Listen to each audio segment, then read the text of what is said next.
Okay, is it okay? It's good. So today we move on to using auxiliary variable to improve to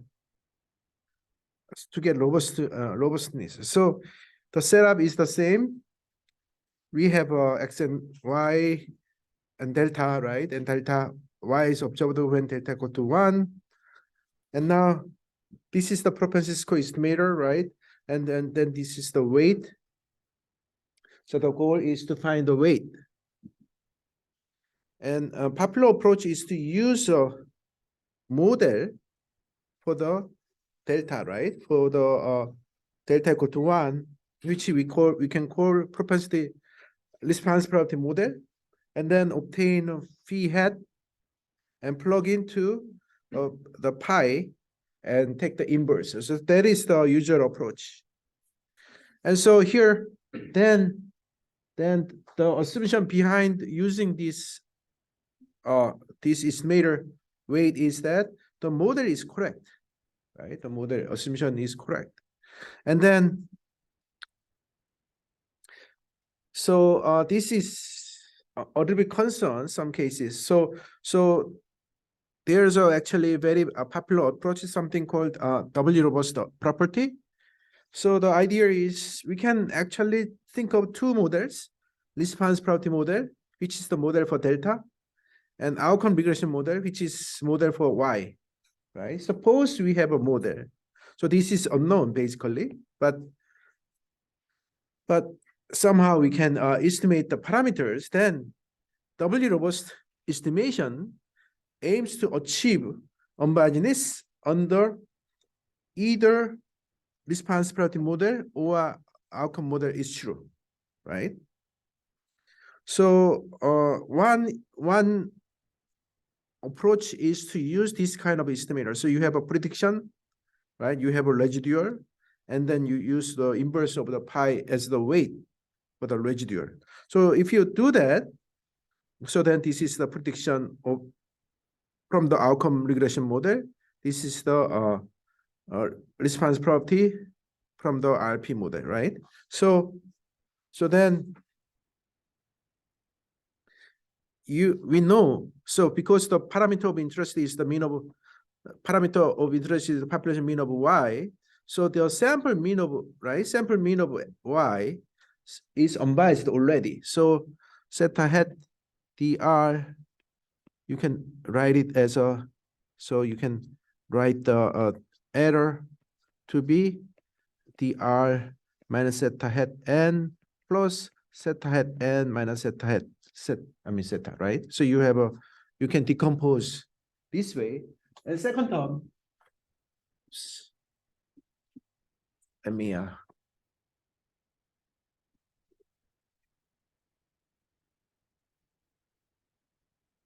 so second term is always 0 in expectation, right? In expectation without any model. So all you have to do, so to discuss the unbiasedness, all you have to do is to investigate the expectation of the first term. So that means then we can just take a look at this one. So if you want to compute the expectation of this guy given x, okay, and then two random variables going on. So one random variable is delta, the other random variable is y. Okay, so then the expectation is here, right? And then and also given delta, given x, delta and y is conditionally independent. So roughly you can, this is missing a random, you can basically write it, right? So you can write it this way under the missing random. Okay. This guy, because this is conditionally independent. That means if one of the two expectation is 0, then product is 0, right? So then the first term, first expectation 0, if the outcome model is correct. Second expectation is 0. Oh, sorry, the other way. So the first term expectation is 0 if the response property model is correct. The second term is equal to 0 if the outcome user model is correct. So that means as long as when either this estimator is approximately unbiased when either RP model or OR model is true. Okay.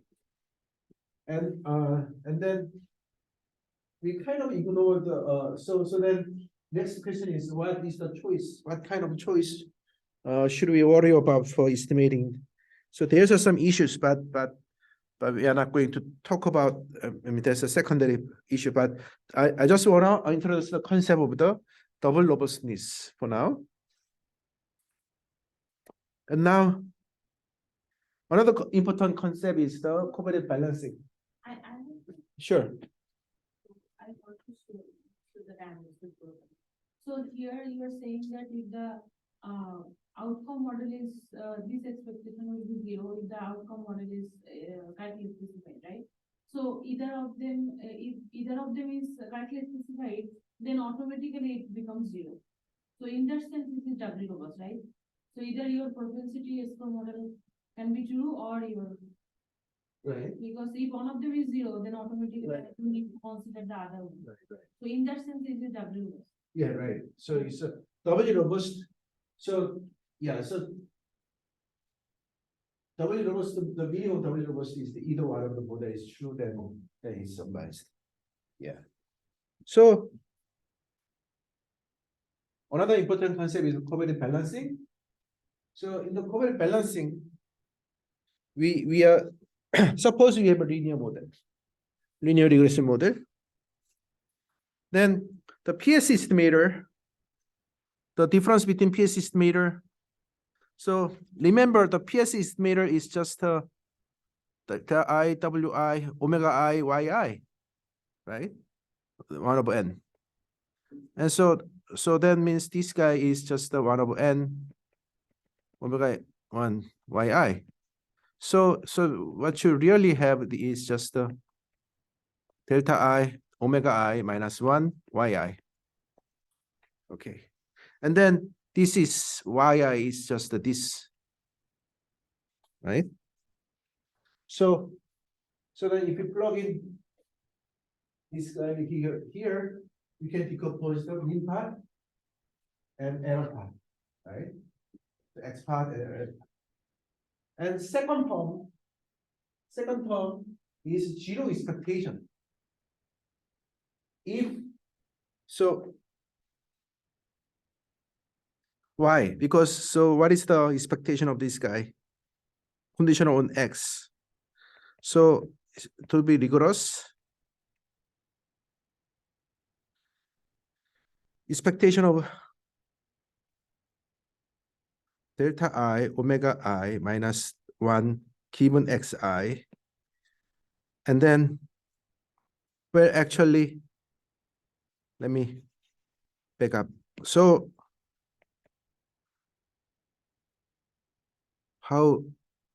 why this is so on the missing and random. So if this is a function of x, okay, if omega is a function of x, then this is y I minus xi beta, right? So on the missing and random. So missing and random basically says ei is independent of xi, given that so the other way. So delta I MAR. So you can actually you can actually write it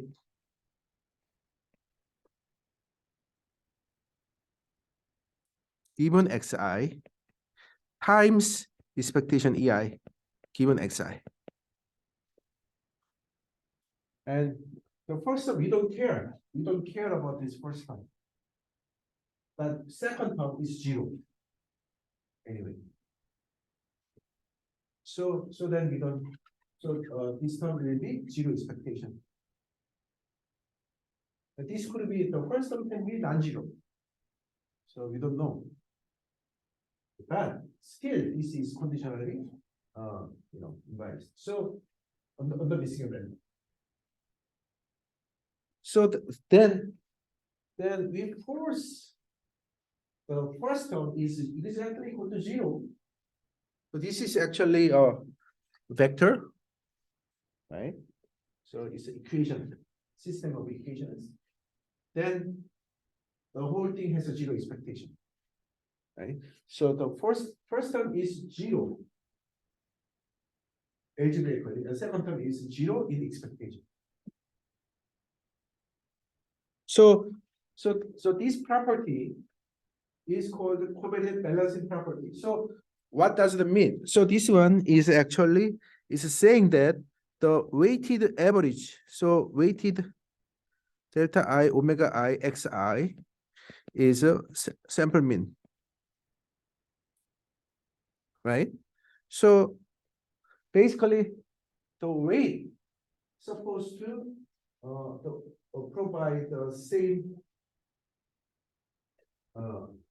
have some balance, right, between this. You have so this is the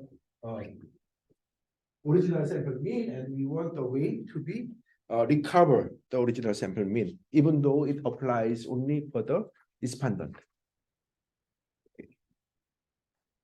And that is actually a high important property in survey sampling too. So we have we call it calibration property.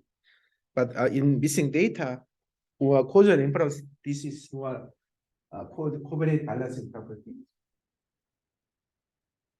But the concept is essentially the same. Okay. So the covariant balancing property provides an unbiased estimator under the outcome regression model, regardless of the RP model is true or not, right? So this is basically using the OL model. So while the PS weight, propensity score weights are motivated by the response probability model, it may be a good idea to impose condition 4 covariant balancing constraint as a constraint for finding the PS weights to incorporate the outcome regression model. But this condition, so this is basically you have a, so weight is unknown. You have a more, so you have a P equation, X is a dimension, right? So your P equation with the R unknowns, you have more unknowns than equation. So so this one has an infinitely many solution as an equation for omega. Okay, many different weights can satisfy this one, right? So then you probably need some optimization function to uniquely determine. So to uniquely determine omega, you can consider minimizing certain objective function as an for optimization with a constraint. So this is a kind of constraint optimization problem, and the most popular one is a covariant entropy balancing method proposed by Chaim Mueller. So he's not really a statistician. I believe he's a political science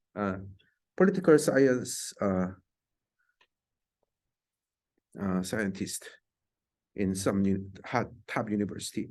But anyway, political science scientists also deals with a lot of missing data and causal inference. So they are very specialized in this particular direction. So anyway, his idea is that you have an initial weight, right? So this is your initial weight. And so the ratio, right? So this is the initial weight, this is the final weight. And then you probably want to minimize this one. So the minimization occurs when they are all equal. The right? So if the final weight and initial weight are all equal, then this ratio is 1. Then log ratio is 0, right? So that is the minimum value. And then, but if you use this one, then the calibration condition, the covariance balance condition may not hold. So you want to allow some change, but do not want to allow big change, right? So that's kind of idea. In fact, you can actually use, suppose you can take a Taylor expansion. I don't know exactly, but so log 1. So if you do Taylor, what is the Taylor expansion? 1 plus x log 1 minus x. Could be wrong, but something like that, right? You have this kind of, if you do Taylor expansion, something like that, you have something like this. And so this guy actually disappears, and this guy is actually square roots. So if you, this is actually asymptotically equivalent to chi-square. So chi-square distance. But somehow this is, so this particular choice is somewhat ad hoc. It doesn't really have a good statistical justification. So I'm going to introduce a new approach, but to introduce a new approach, I need to review some a concept called information projection. So the information projection, yeah. Before we talk about that, can you go to the previous page? This one? No, Okay. Okay, so a very natural idea of to choose the weight, right? They want to minimize the variance, Right. but control the bias. Right. If you have the correct balancing, you basically control the bias, right? So Right. then they just want to minimize the variance for the second term. Right. Right. But that's only use the outcome model. So if you, right, that's good question. You can actually use this constraint and minimize the variance widths, right? Right. That uses only outcome model. So you don't really, if you do that, you don't really utilize the initial weight.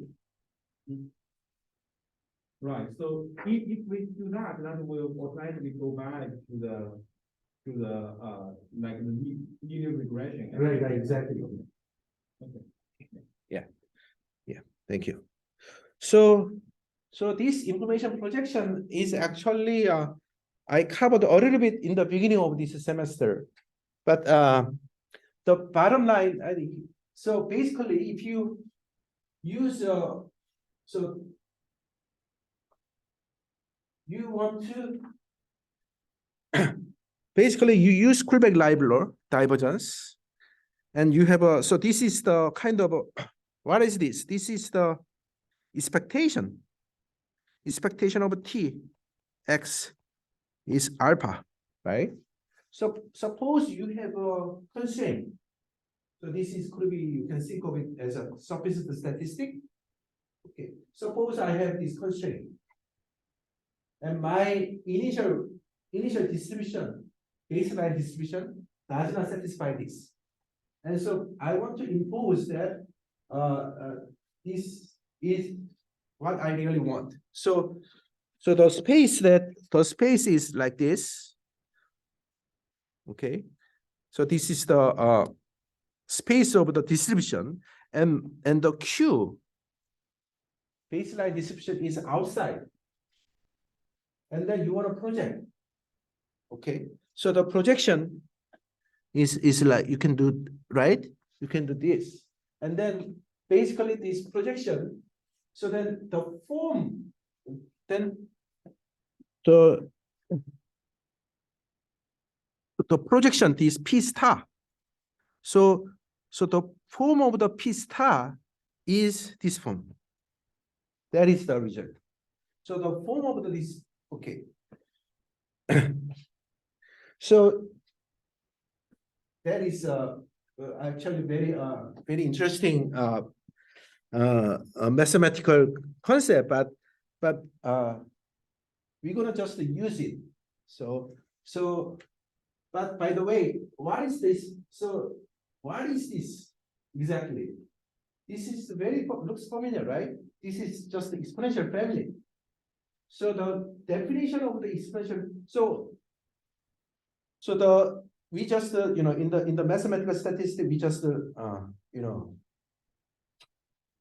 memorize exponential family, right? Just memorize, but the mathematical root of the exponential family actually comes from this information geometry interpretation. So basically, you have a baseline density. You have a baseline density Q, and then you want to impose. You want to impose that you want certain moment condition holds. Certain moment condition holds for surface static T. Then the solution to this optimization problem has an exponential family distribution. Exponential distribution. So then this is actually what? This is actually Lagrange multiplier. If you think about, so this is actually Lagrange multiplier, but so alpha, if you change alpha, then you change setup. So it's a dual representation. So you have a one-to-one cross between the canonical parameterization and natural parameter. So natural parameter means that you can characterize the distribution in terms of the expectation of the surface statistic, or you can characterize in terms of the dual parameter in the expression. But anyway, this is mathematical result, and then I'm going to use it to solve my problem. So here's our problem. So remember, we have this information, density ratio expression, right? Your density, so 1 over the pi. This is the 1 over property, delta equal to 1, given x. So this is the density ratio expression. And now we're going to fix denominator. Then if I change F0, then pi will change. Everything else is fixed. So there's a 1-to-1 plus 1. So that's why I put a red color, because if I change this density, then pi will be changed. And then suppose this model is correct. Suppose this model is a correct model, then the covariance balance property holds automatically in the population level. That means we have this moment condition holds by definition over the pi x, right? Because the expectation of the delta, conditional expectation of delta given x is pi. So then this guy and this guy will cancel. And so you don't really need to add this constraint to the PS model if the model is really correct, right? That's already holds. But in practice, we do not know the true response model. So then my pi x, so my pi x is just the working model, right? That is just my working model. So that means, so I have a model for pi, but I believe this is correct model, but the reality may not be true. So I open that possibility, right? Then, but still, this identity itself is actually true. So basically you can express. So given the pi, then you can actually determine F0. So I use a superscript 0 to emphasize that I have this is basically baseline distribution, right? I have it's more like a baseline distribution that because like omega here, remember here I have omega 0, which is the initial weight, right? Which is more like a baseline weight. And so that means for the initial weight, I have a baseline density, propensity, baseline response probability, which I use the notation of the pi superscript 0. So now because this could be incorrect model, so there's no guarantee that it satisfies the equation 6. Okay. So that means I should impose that constraint in the model. I mean, so I should put this as a constraint. So then that means my problem now reduces to finding F0 that satisfies this equation. So then how to find the optimal way, minimizing a certain distance between omega and omega naught, which is the baseline, under the constraint, under the covariant balancing constraint, can be expressed as finding F0, which minimize the F0 and F0 naught. This is the baseline under the constraint 8. So point is that this is the constraint in terms of the omega, and we can actually express the same constraint in terms of F0, in terms of density. But the concepts are actually the same. But once you write it as a problem of the finding the density, I can use Kullback-Leibler divergence, right? Because that's the point. I mean, we know that this is good measure of finding density. So now this is basically this is the baseline, right? This is the baseline.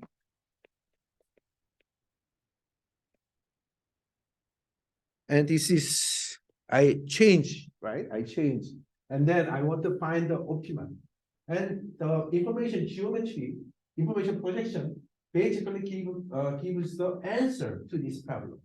The answer to this problem is that the answer should be exponential family form with the substance statistic in the constraint. And in the constraint, the substance statistic is actually X. So then this is our solution to the optimization problem that we have. Okay. So then that means this Lagrange multiplier lambda 1 is the one that determines the satisfies this constraint. Okay. Okay, so I have a optimal solution in terms of F0, but that's not the final answer because we want to express the solution in terms of omega. So we want to do one more step further. So remember, this is if I know optimal F0, then this is my high stop. So I intentionally use the blue color to emphasize that. I'm going to use a solution from equation 10 and plug in to get this solution. And then, so this equality basically uses the 8, 10. Okay. And 7 uses the second equality. So 7, what is 7? This one. So what is this? This is the relationship in the baseline. Okay. So you get, so baseline satisfies the this one and so the exponential just come down. So end of the day, we got, so this is the final weight. This is the baseline weight. So you use the baseline weight and take the -1 and then multiply the exponential component and then add 1. Okay. So after that, you write it in terms of the pi, then you get something like this. So that is actually interesting because, this one, so if this is 0, I mean, the exponential term is 0, it's the exponential, then exponential is 1, right? So then no constraint, if there's no constraint, it goes back to the initial, original baseline distribution, but I now change lambda to satisfy the constraint. Okay. So that you can call augmented, so we call it augmented purposeful model. So basically the information projection approach gives an expression for the final PS rating satisfying the constraint 6. The covariant balancing constraint, which is the moment constraint. Okay, so that is actually give us a model.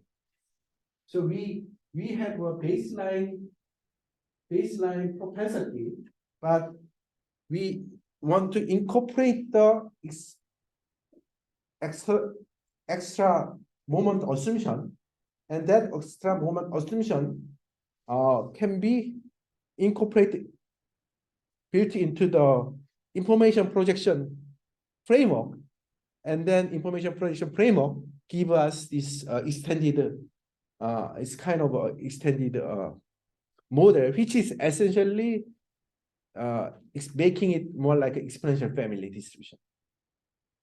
Okay. Now, so this is a modeling part. Okay. And then now what we want to do is to estimate the parameter, right? So the parameter, remember we have two models. One is the model for the baseline, and then augmented model, right? So then step 1, we first want to estimate the parameters in the baseline propensity model, which is basically you have a working response model and then apply the maximum likelihood estimation. So step 1 is the usual maximum likelihood estimation under the working model, right? And step 2 is to impose the calibration, right? Impose the use the calibration equation to solve for lambda. So that is basically two-step procedure. So you have a baseline, you first compute the baseline distribution. So this is the baseline, right? Baseline weight computed from step 1. So baseline weight does not necessarily satisfy the calibration constraint. So we intentionally put additional parameter, use the additional parameter to impose that constraint to the weight. Okay. So that is the parameter estimation two-step procedure. So now,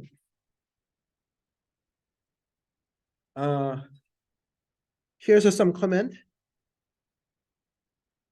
So once you do that, you have a two parameter, right? One is the phi, and the other one is lambda. But after that, you have a final weight, and then this should be actually phi hat and lambda actually. But first of all, if the PS model is correct, so if the PS model, this model itself is correct, then asymptotically it will satisfy, this weight will satisfy the calibration estimation already, because the model, the outcome model is true model. So this, I mean, the response model is true model. Then lambda hat will converge to 0. So that means this guy will converge to 0 so that you will have this exponential term disappears. So that means your final weight will be very close to the initial baseline weight.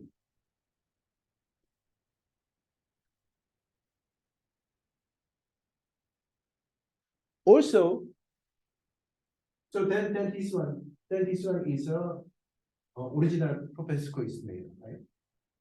Also, the calibration constraint guarantees that the final case estimator is unbiased under the linear regression outcome model, right? Remember why we are doing all this constraint, because the covariant balancing, we believe that covariant balance, so covariant balancing guarantees unbiased estimation under the outcome model, right? So basically all this information projection is to achieve this covariance balancing in the final weight. So that means this weight using this estimator should be unbiased under the linear regression. Right? Because of the calibration, covariant balancing is hold. So that means this proposed estimator is doubly robust. Under the response model, if the working case model is true, then this is very similar to close to the pi using the original pi hat. If the outcome model is true, then because it satisfies the calibration, it is unbiased. So that is the first remark. Okay. I have some, so this kind of problem is actually quite useful in many applications. So one thing you can understand, so one comment is about the computation. So note that this, so if you look at this equation, and we have the functional form, right? We have a form. And now the question is how we actually solve this lambda. So obtain lambda hat with this kind of exponential type constraint in the. So this is a nonlinear equation, right? Nonlinear equation with the exponential function in this way. Okay, do you have a question? Yeah. So the condition we need here, we need we basically need two conditions. One is missing at random, right? So given covariance is missing at random. The second condition is either propensity score model is correct or the outcome model is correct. Right. So how about the efficiency? How about the efficiency? Efficiency? Yeah, because it's double robust, so it will achieve the most efficient estimation for both models, right? Yeah, that's good. Actually, in the book, I have some discussion about the efficiency, but in the lecture note. So, for example, actually, you can actually you can actually put QI. So, and you can actually optimize it further. So here you're absolutely right. We only use the first moment condition to obtain double robustness. But if we can use the second moment condition, so for example, if we know QI equal to variance EI, so if I know this function, I can use it.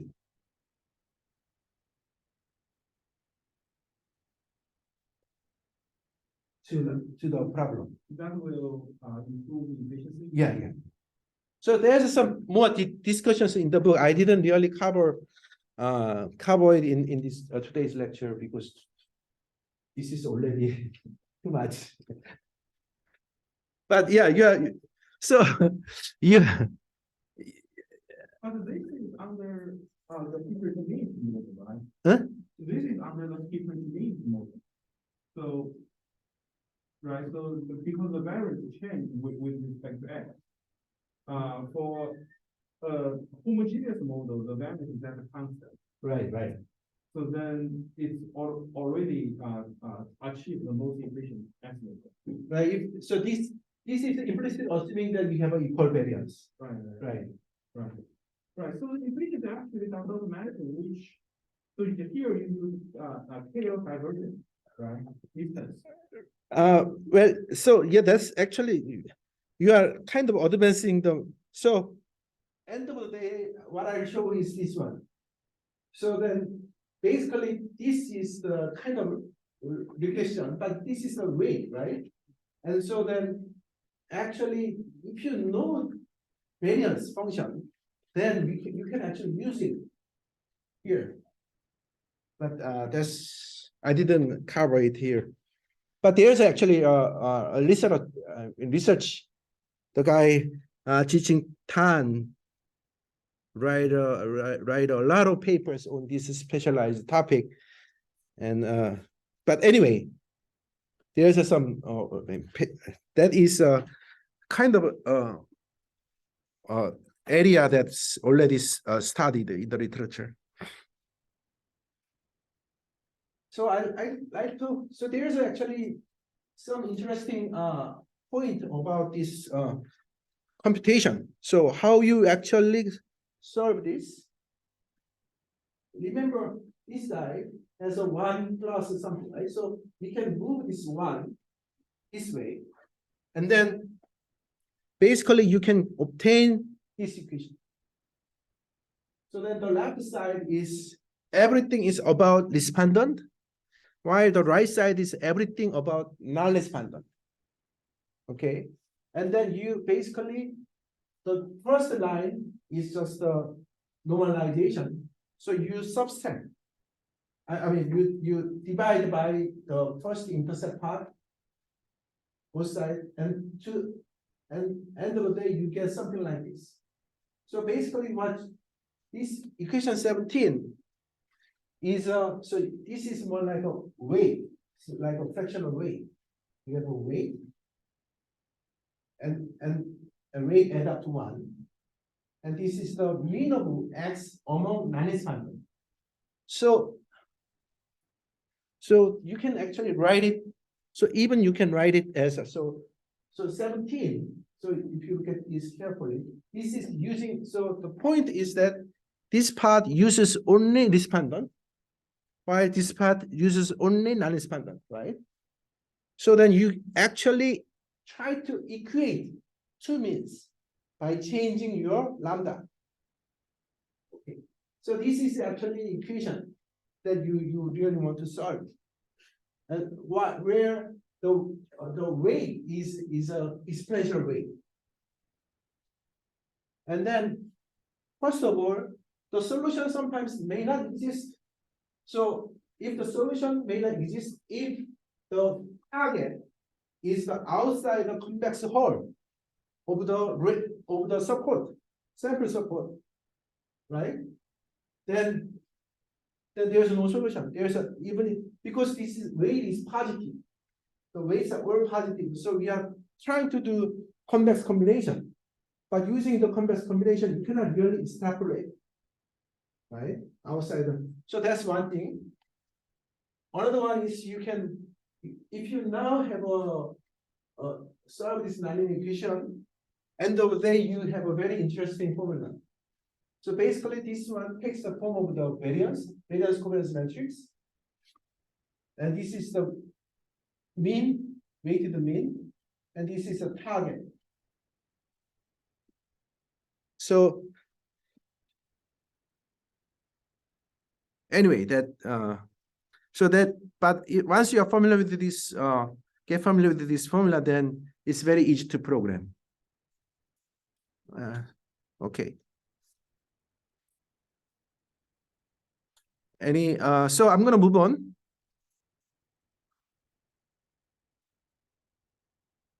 So here's a very interesting observation. So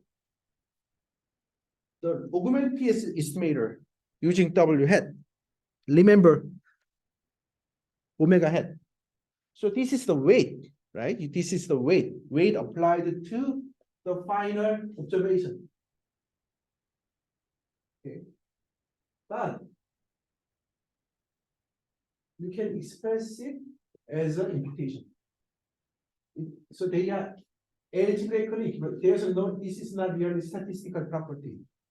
This is algebraic property. So there's no asymptotic error. You just algebraically. Okay.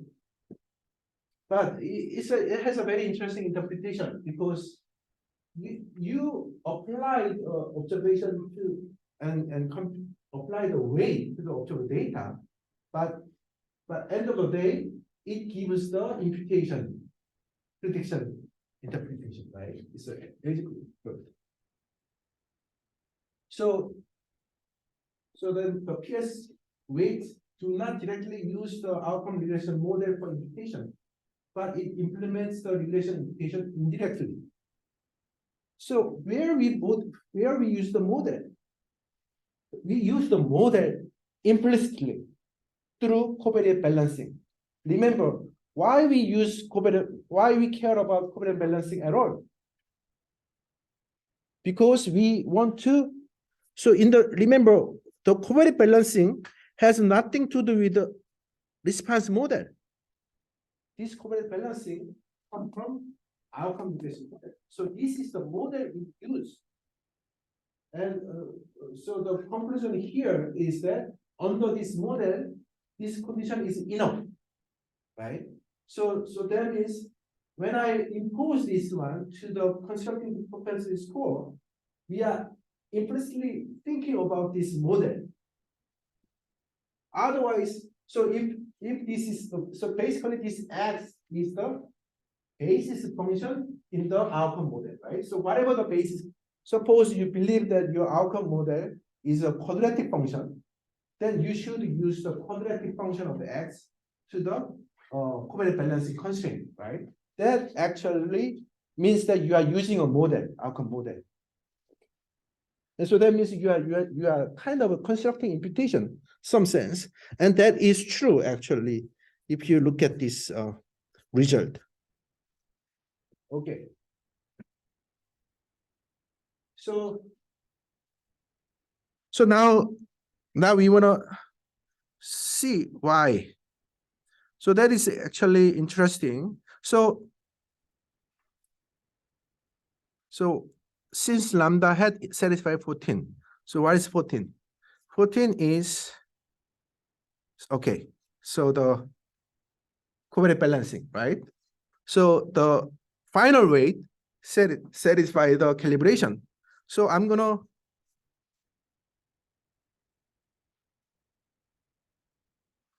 so this is basically, this is 0. So that is the observation. So this is my, so first term, right? The first term is just the estimator, augmented propensity estimator, plus 0. Because this is the constraint that final weights satisfy. Right? Because the final weight has this 0 as a constraint. So that means it's okay to add 0 times beta. Beta can be anything. Okay. But once you put beta, then you can write it more like a regression form. So this beta can be any beta, but you can do algebra to write it this way. So this one is just algebra. Okay. Then once you write this way, and it's interesting because the first term is a imputation form, right?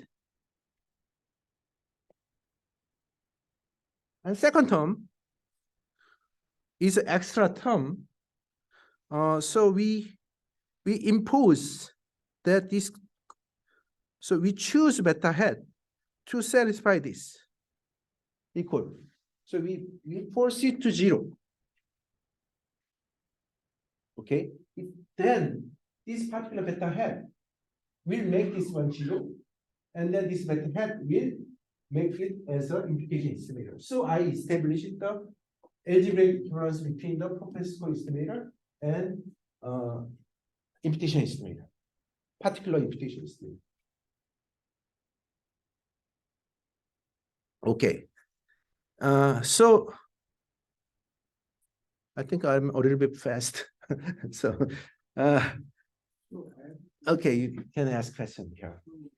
Here you said for particular value of beta I, you said the implication estimator is same as the augmented propensity score estimator. That is fine, but what do you mean by algebraically equal? Like, for specific choice of beta, these two are equal. So what do you mean by algebraically equal? So okay, this guy is exactly equal to this, right? And this guy is exactly equal to 0. And then the next step, what I did is, because I know that the weight, so well, so this looks very so let me,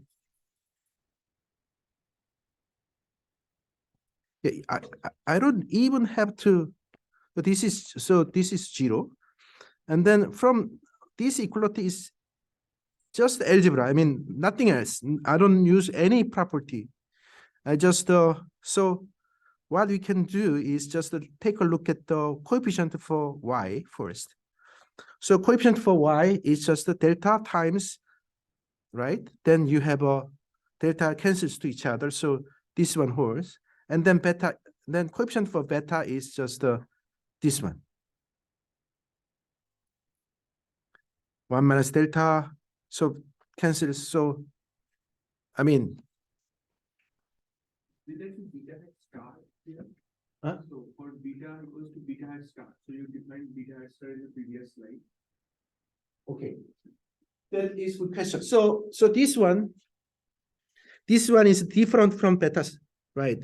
So beta star is one particular choice, and this one is actually a property about the residual. So actually, I was going to say that.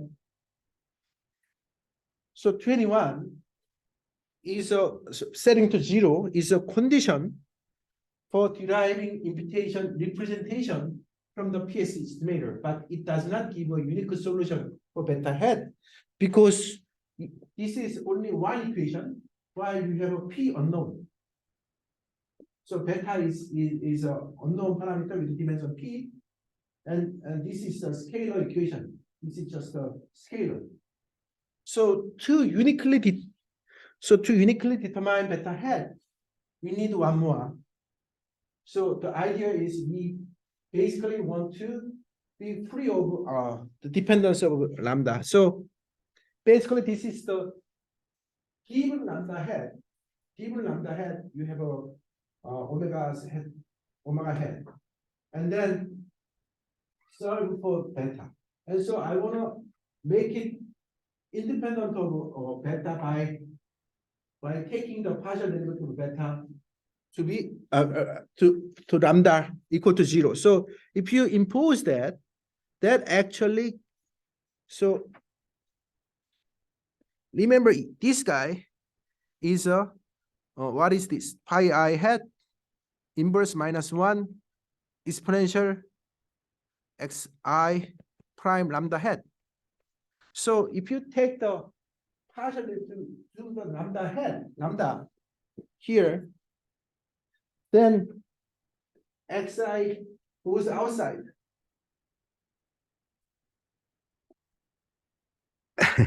So my point is, if you, what is the form of lambda?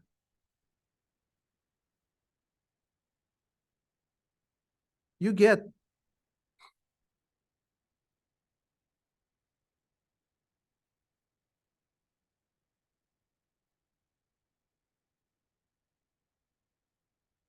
times yi minus xi prime beta times xi.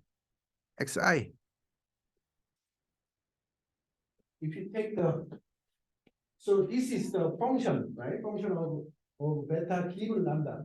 And now I take the partial derivative with respect to lambda. Then this guy, xi can goes outside. So that you have this one. So I set this one equal to 0. That actually, so if I set this one equal to 0, that actually gives this solution.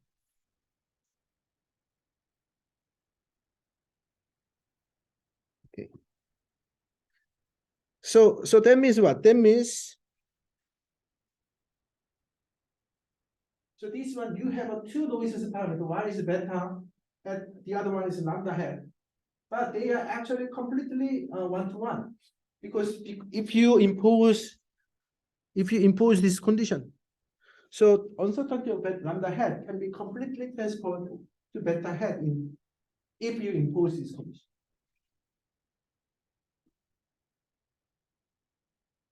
This is essentially Rendel's, right? Remember Rendel's condition that we covered.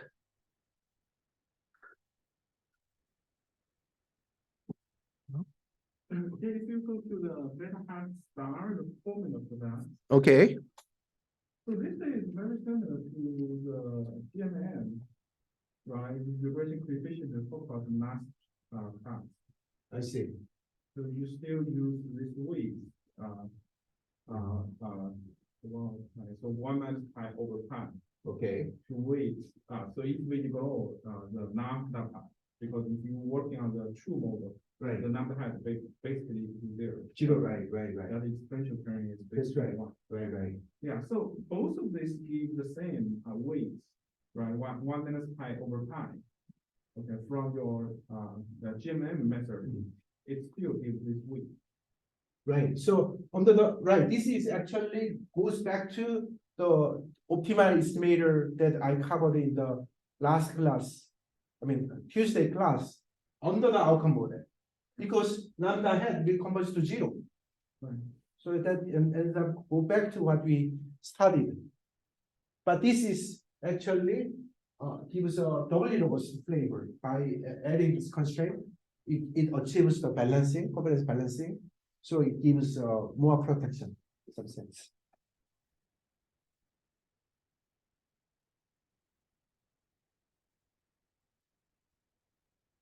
So that is the pretty much the idea. And now we have one more step for discussing the theory.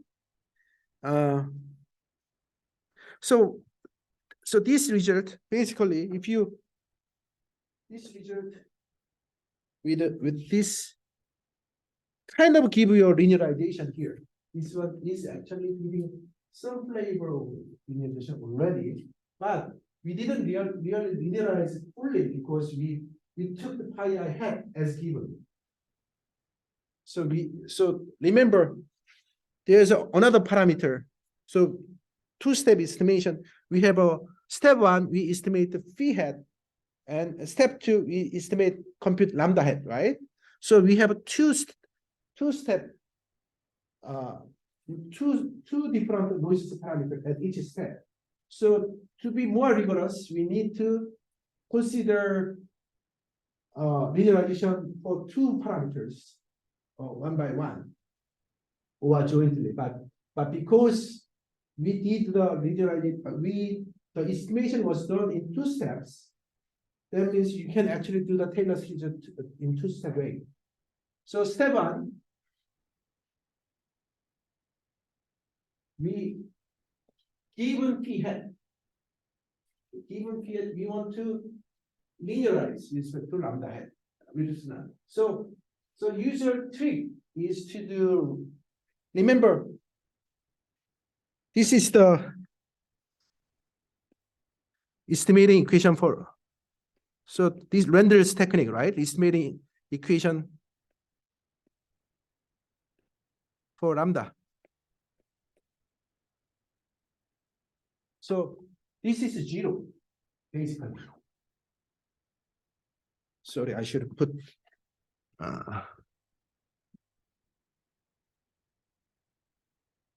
because they are, these Lewis parameters are used in a nonlinear way.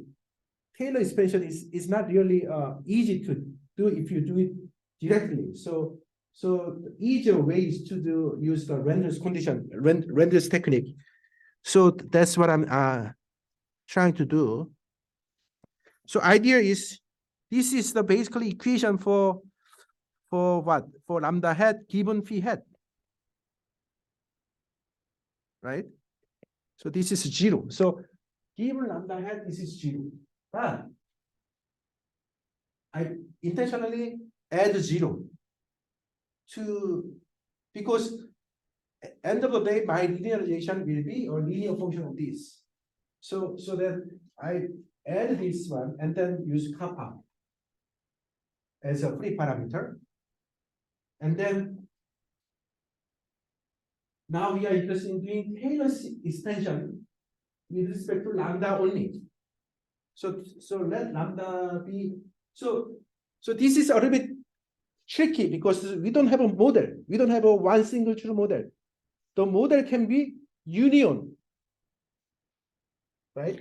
You have a outcome regression model, and you have a RP model, right? So the assumption here, the product limit is this space, union, this model. So your model is model 1, union model RP. So this on so the limit. So the limit. This is a random variable, right? This is a random variable. So the random variable will converge to something, but we don't have to. So if the RP model is true, then lambda hat will converge to lambda star is 0. So on the RP, we know that this limit is 0. But here, it doesn't have to be 0, right? So it's very tricky, but we don't have to know exactly what the value is. So that is the very nice thing about this linearization. So let's just say that this is the limit. Okay. And now I'm going to do Taylor expansion. So all I want is to satisfy the kappa that satisfies this Render's condition, because my linearization, once you do the linearization, then I cannot have any linear effect on lambda after that, right? If this satisfied, okay, if this one satisfied, if this is really linearized already, then you don't have any linear term after that. So you use it as an equation to find the coefficient for the linearization. Okay. That is the kind of technique. So that's what I'm doing here.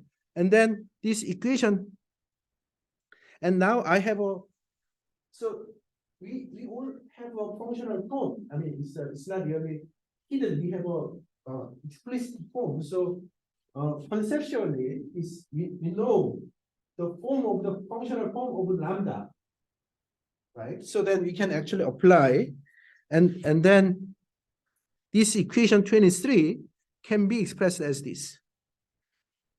So that actually looks familiar because we already computed it in deriving beta hat. So end of the day, kappa 1 hat is equal to beta hat 1, beta hat that we derived. But that's not the end of the story, because this is the only the linearization with respect to lambda hat, which is the second step. So now we're gonna do the linearization for the first step estimation, which is the phi hat. So now, okay. So this form, basically, this form is a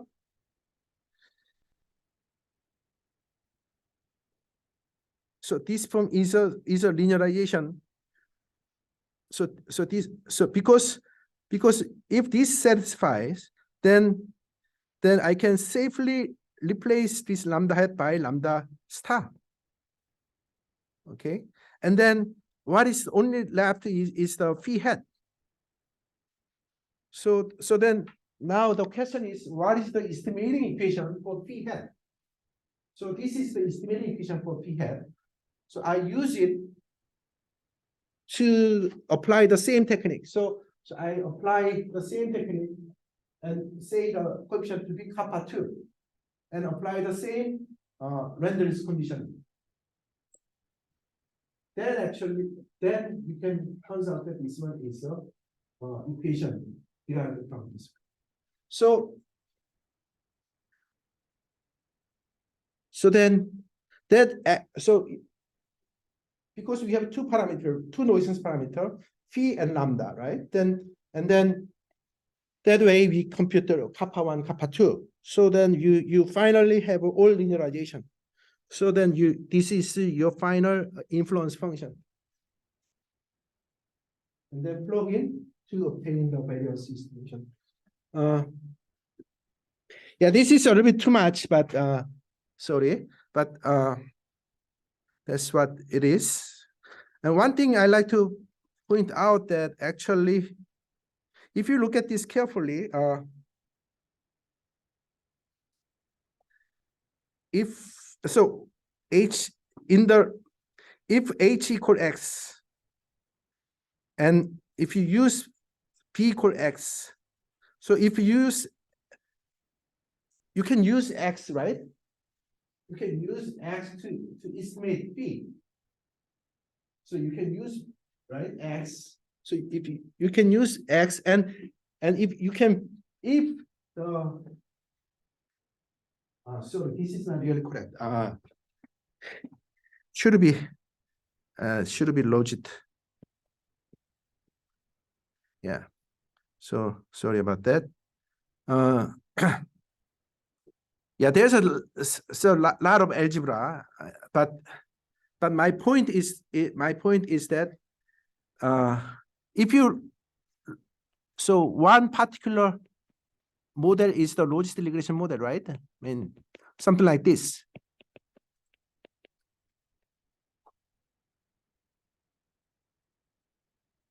So in this particular model, your H will be X.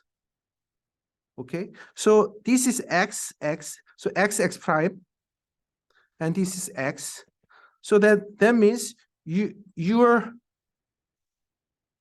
this is X, right? So your kappa 1, so this will be actually 0 in this case.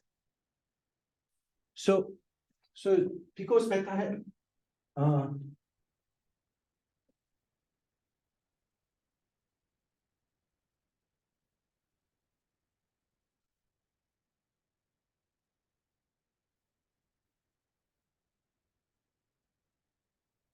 I think there's some more details, but I think I don't know. So 1 minus pi, I think 1 over pi minus 1 is exponential. Well, I will back up. Not sure. There should be a way to some cases where we can make this one equal to 0 in expectation, but I didn't really check carefully to answer when. So there's a possible, but you can think about that.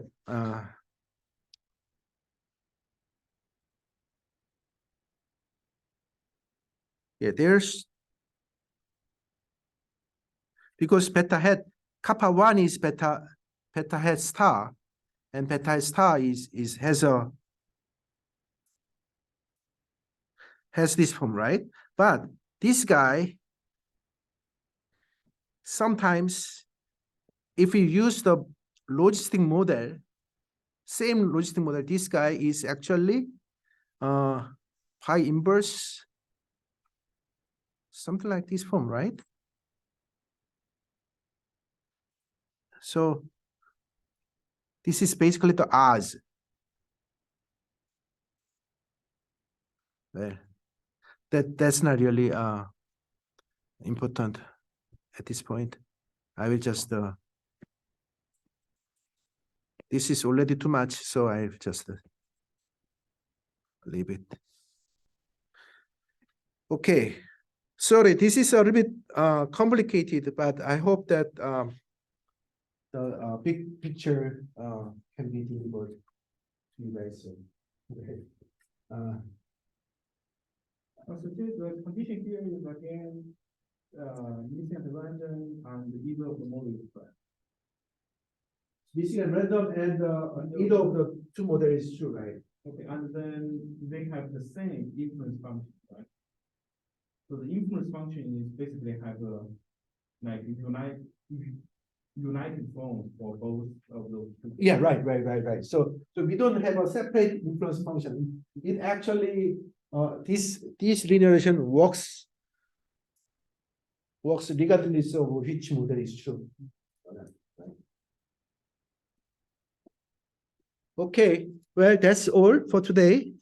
So next week we'll move on to chapter 8, which is more challenging topic of non-global non-response. So our course level is keep monotone increasing, but hopefully next week will be climax, so it will be more difficult. Okay.